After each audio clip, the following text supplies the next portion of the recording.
Hi, Facebook. It's me again.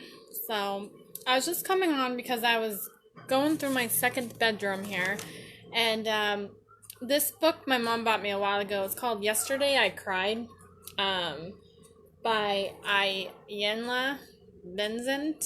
Not sure I'm saying her name correctly, but I just happened to open up this book. So it's basically celebrating the lessons of living and loving. So it's basically just some lessons in here by Iyanla herself. So I opened up this book and I thought that we could all kind of relate with self-destructive behavior. So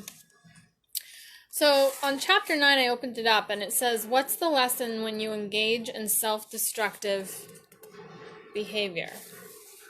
You are free to believe what you choose, and what you do attests to what you believe. Let us be glad that you will see what you believe, and that it has been given to you to change what you believe. I kneeled down at the edge of the pond and dipped my hands into the cool, swirling water, letting it flow through my fingers. Though the water was clear, my reflection was distorted. It was Rhonda's shadow. There was still so much of Rhonda in me and around me. What she did and how she did it, what she felt and how I responded.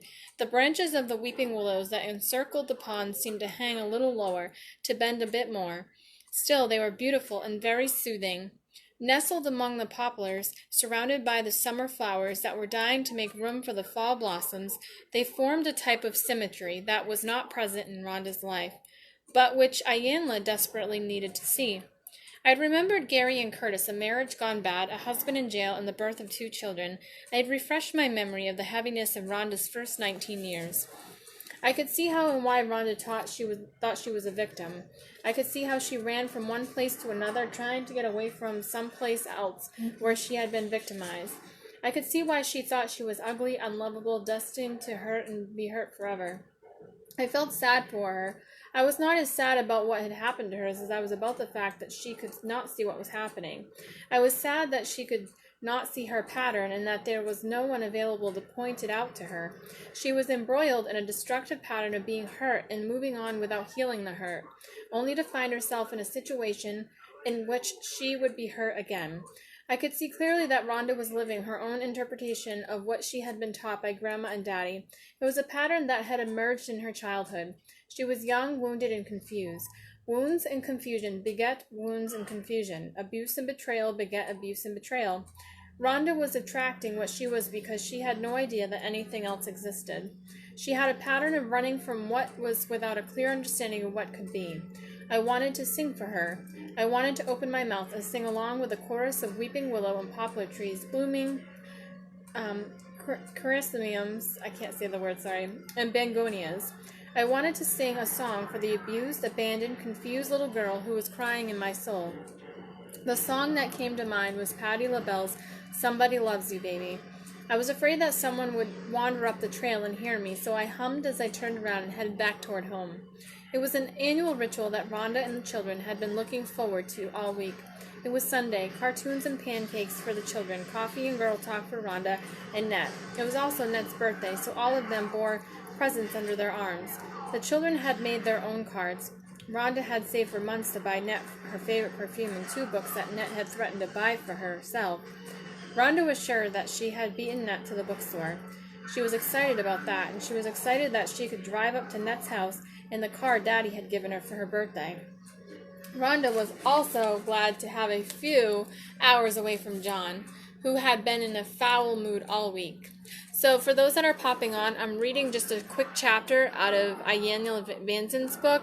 It's called Yesterday I Cried. So it talks about important lessons of life, celebrating the lessons of living and loving. And the chapter that I came on to read today is about self-destructive behavior, a lesson that we can all kind of relate to, right?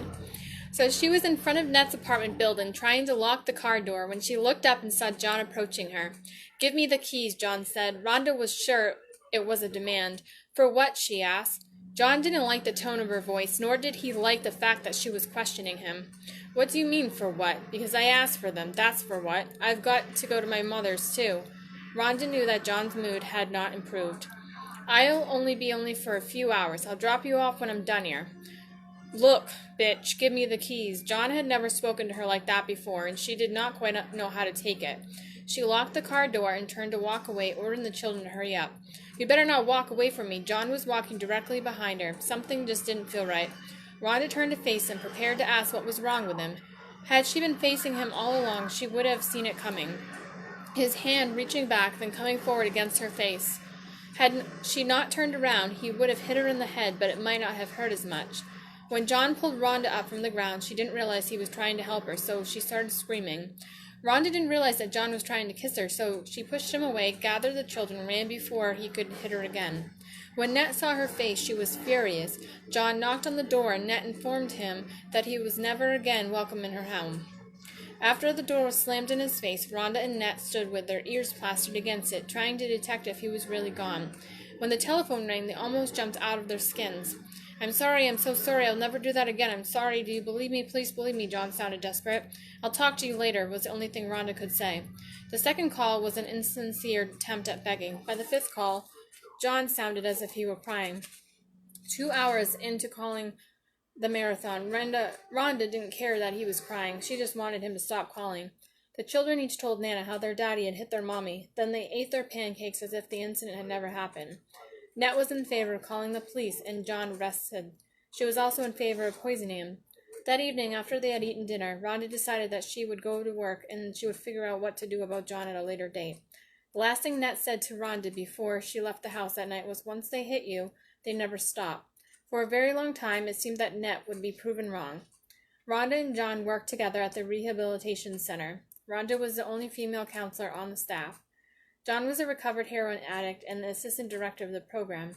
Rhonda knew nothing about the culture of drug addiction and even less about the process of recovery. John was her teacher. He had been on the other side of the table for 8 years and on this side for the past 5. He was a good teacher and quite protective of Rhonda during the first few months of her employment. They both worked the night shift and often ate dinner together. They ran support groups together. They spent many nights talking about clients and other things. John made Rhonda laugh. She helped him with his reports. It seemed very romantic. When the program director gave Rhonda a glowing review after her first 9 months, Rhonda gave John a key to her house. That was 1 year before he hit her the first time. When Rhonda got to work the night after he hit her, John insisted that he was so sorry. "You made me mad," he said. "You made me hit you." That was his apology. He explained that he didn't like it when Rhonda didn't answer him. He didn't like it when she turned her back on him. That, he said, was disrespectful and unnecessary. Rhonda peered at John over the rims of the sunglasses Nat had loaned her to hide her bruised eye. She thought she must be hearing things. Then she understood. Welcome to Space Combat Training. "You're blaming me for making you hit me." John didn't like the sound of that. "It is your fault. Every time you get around your mother, you act like you're too good to talk to me." He had a point. Rhonda was aware that Nat didn't like John, and it probably did influence her behavior when Nat was around, but that was not the case this time. "My mother was in her house when you hit me for not giving you the keys to my car." John didn't like the way that sounded either. He stood up at his desk, towering over Rhonda.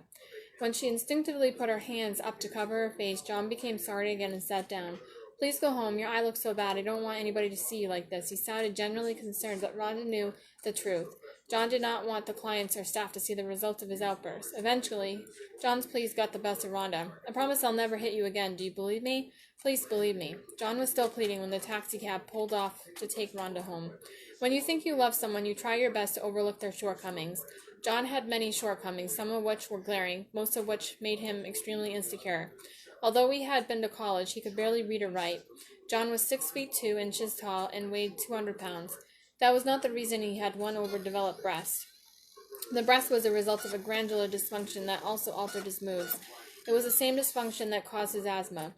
It was the asthma that incapacitated him when he became angry or upset. It was the frequent periods of incapacitation that led to the excessive machismo when he was feeling good. Rhonda was grateful to John for all he had done for her. He had paid attention to her when no one else had. He had taught her a great deal about the profession of counseling and the process of recovery.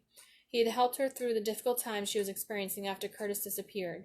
John knew all about Curtis and Gary, and he still treated their children like they were his. Damon and Gemma called John Daddy. It takes a real man, Rhonda thought, to raise another man's children and let them call Daddy. John was also the first man who had ever given Rhonda money to help her provide for her children. In the beginning, he had no problem turning over most of his paycheck to Rhonda for household expenses, childcare costs, and anything else that she needed. Only a man who loves you gives his money. Rhonda was so grateful to be loved that she was willing to do her best to return the favor. So grateful, in fact, she decided to take to have John's child. And it wasn't until she became pregnant that John started accusing her of being with other men. It wasn't until after Rhonda told John that she was pregnant that the same one had started calling in the house, and then when she answered, hanging up. One night, after several such calls, she decided to stop answering for the rest of the evening. When John came home, he went crazy, even though Rhonda explained to him why she wasn't answering the phone. How am I supposed to know where you are? I thought something happened to you and the kids. Are you crazy? John, it's late. Leave me alone, Rhonda answered. She pulled the covers over her head and tried to turn over under her pregnant belly. John grabbed her out of the bed and slapped her so hard she hit the floor. He snatched her up and slapped her again. Rhonda tried to get away. He straddled her. She screamed. He slapped her again, this time telling her to shut the fuck up. Shut your fucking mouth. Then he began his interrogation. Where have you been? Who have you been with? Each time she didn't respond, he would slap her. When she did respond, he'd slap her and call her a liar. The noise of furniture crashing and Rhonda crying woke the children. John ordered them back to bed and ordered Rhonda to shut up. Perhaps if he'd stopped throwing her onto the bed, picking her up from the bed and slapping her, she would have been absolutely quiet. When John felt the onset of an asthma attack, he slapped Rhonda one final time before retreating into the bathroom for his medication. Rhonda picked herself up, took her children back to their beds, and stayed with them until they fell asleep. Then she crawled into bed with the man who had just beaten her pregnant body and had intercourse with him. It made her sick to her stomach. The afternoon breeze felt good against my face. It was refreshing, and I certainly needed to be refreshed. The walk back home always seemed shorter than the walk to the pond. When I opened the door, the dog greeted me. She is cute, a pain in the butt, but cute nonetheless. My husband was doing his favorite Sunday chore, watching television. When he turned and saw my face, he tried to think of something to say. He couldn't find the words, so he stood up, walked over, and gave me a hug. Feeling the strength of his arms around me, I started to cry. This is so hard, I hate it. You can do it, I know you can, he whispered. You have to do it. You won't feel right until you do. Take your time, just take your time. I had been at it almost 4 hours, and I still hadn't figured out why I needed to fire Karen. He made us some tea, turned on the television, and I shared with him some of what I was remembering. Rhonda was staring at her battered face in the bathroom mirror when suddenly a woman appeared in the mirror behind her. Rhonda jumped. She spun around, but no one was there. Her face was a mess. Each time the children saw her, they cried. Her eyes, lips, and nose were swollen out of proportion. John was so disgusted with himself he didn't come home for 4 days. On the third night of his absence, Rhonda had a dream about the woman that had seen in the mirror. Her name, she said, was Carmen. She introduced herself as Rhonda's friend who had always been there. Her message was clear. Leave this place. Leave the man with whom you are now living. I will tell you where to go and what to do. As soon as your baby girl is born, you must leave. If you do not leave, he will kill you. Do you trust me? For Rhonda, it was unusual to remember a dream. But she remembered this one. She remembered, but she didn't listen. Rhonda believed that John was reconfirming his love for her when he brought her a new washing machine. This was after he fractured 3 of her ribs and her jawbone when she was 8 months pregnant. That, she told herself, was the reason she never fought back. You can't hit a man who loves you. If a man is beating your brains out, Net screamed at her, you can't love him and he can't love you. Net had known for a long time that John was beating Rhonda, but nothing she said would convince Rhonda to leave him. I've got 3 children by 3 different men, Rhonda argued. Where am I going to go? I have no money and no education. The only things I can do are sew and dance. Who's going to want that? When he's finished with you, no one will want you, Net yelled at her. You'll be a stark, raving lunatic. Net was afraid, disgusted, and angry. Rhonda was tired and confused and beat up. Everyone asked her the same question. Why do you stay with him? Gary's mother lived next door to Rhonda. She, too, asked her why she stayed. She could hear the beatings through the walls and said she was furious with her son for not helping Rhonda get away. Gary's mother thought he should at least take his son away. All of Rhonda's friends asked her why she stayed. They would listen to her story, offer her advice on what to do to John while he was sleeping, and insist that she leave him, but no one ever went so far as to offer her a place to stay if she did leave. Rhonda guessed it was because everyone was afraid of John. It was Grandma all over again. Baby Nisa was the spitting image of her father. That was the only reason John's mother started being nice to Rhonda. By the time the baby was 6 weeks old, she began calling Rhonda her daughter-in-law, which was a whole lot better than my grandbaby's mother. The birth of Nisa seemed to calm John down as well. He didn't come home more frequently, but when he did, he was at least civil. Things will get better when we move, Rhonda told herself. John was busy trying to find them a new apartment, which she attributed to his new improved attitude. Rhonda had her hands full watching the children and packing up all of their belongings for the move. It seemed that she had finally convinced John that she was not fooling around on him, so Rhonda allowed herself to believe that things really could get better. When John came home and announced that he had found an apartment and they could move in the following Saturday, Rhonda was definitely convinced that things were going to work out. John did not come home the Friday night before the move. Nat agreed to watch the children while Rhonda finished packing. On Saturday, when the moving van had not shown up by late afternoon, Rhonda realized that she didn't know the name of the moving company. Late afternoon, turning into evening, she still refused to believe what she knew was happening. The telephone had already been disconnected, so Rhonda walked to the payphone at the corner and called Net to bring the children back. When Net arrived, she took one look at all the boxes that Rhonda had packed for the move and began to cry. After Net left, Rhonda went back to the payphone at the corner, children in tow. She called the landlord at the new apartment, who informed her that her husband had never made a deposit on the apartment. The landlord had already rented the apartment to someone else. Somewhere in the back of Rhonda's mind, a voice kept saying, "Breathe, just keep breathing." Rhonda could feel her tired body going numb. Back at home, she fed the children and put them to bed. She laid baby Nisa on the mattress on the floor and was trying her best to keep breathing. It finally hit her. That is not going to work. Breathe, just keep breathing. Rhonda found a box unmarked bathroom and opened it. She retrieved all the medications she could find. Phenobarbital, Nitol, Tylenol, aspirin, and even vitamins. She pulled out bottles that were so old she could no longer read the prescription or the directions. She swallowed them slowly, one pill at a time. Rhonda did not want to breathe any longer. Acceptance or rejection of how you were treated by others is a function of how you feel about yourself. When you are wounded, you bleed. It is the bleeding that makes you feel bad. The way in which the wounds are inflicted determines how long and how badly you bleed.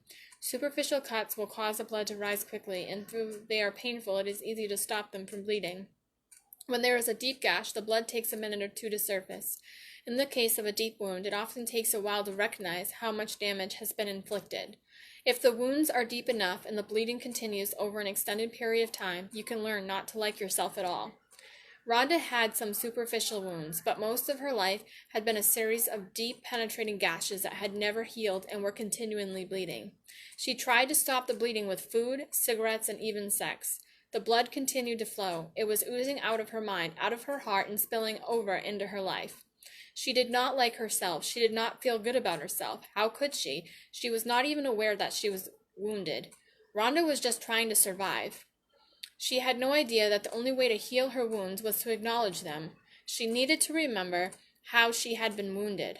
She needed to look into her heart and make peace with those who had inflicted the wounds. But this was a pretty tall order for a 21-year-old mother of 3 who only wanted a father for her children and someone to love her.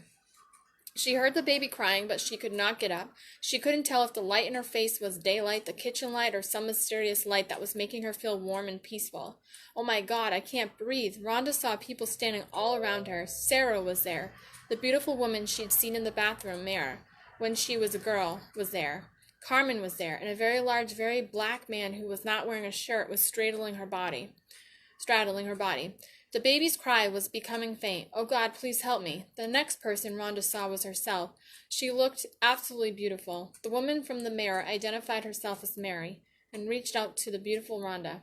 Mary kissed Rhonda's head and face. Then everything went black. When Rhonda woke, her throat was sore and her eyes felt like they had been glued shut. She wanted to ask where her children were, but she couldn't speak. The next time she woke up, she was able to ask the woman standing over her what day it was. It was Tuesday.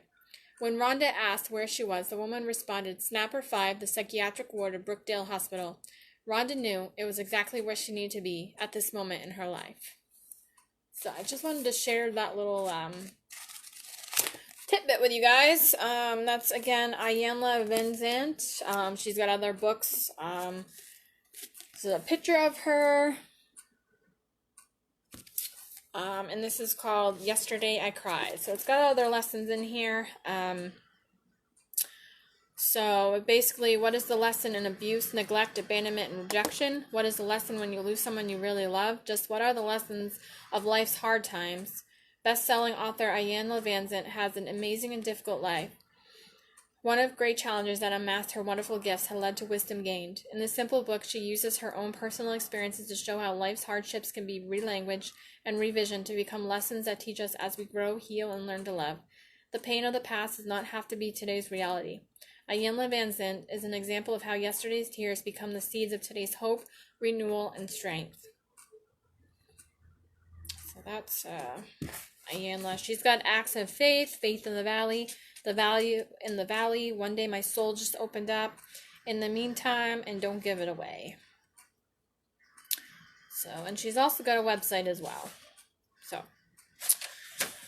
all right. So that's all I have to share tonight. Thanksgiving's tomorrow. So yeah. Thanks for watching.